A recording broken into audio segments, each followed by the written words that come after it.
Collector বলে তাতে ঘরকু ডাকিলে Prestige সৃষ্টির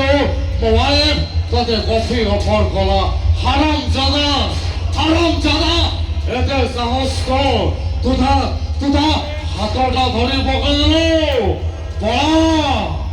পড়া জীবন বলছে বাবু সহজে যাতে পড়াবেন এরাই মহৎ তা জীবনে কেবল কোর্টে হাতা পথে গেছে মাগেলে যৌটা ইচ্ছা হয়েছে ছড়াই আনিছি আজি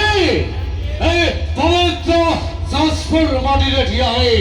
এই পবিত্র কুন্দলা মাটিতে ঠিয়া হয়ে এরাই মন মাগুছে রায় টঙ্কা মাগিবে নে সোনা মাগিবে নে রূপা মাগিবে নে গোটিয়ে তালি পেরিবনি কেবলি গোটিয়ে তালি খালি হাତରେ ফেরিଯିବ রাই মোহন কেবলি গোটিয়ে তালি Thank you so much. Thank you everyone.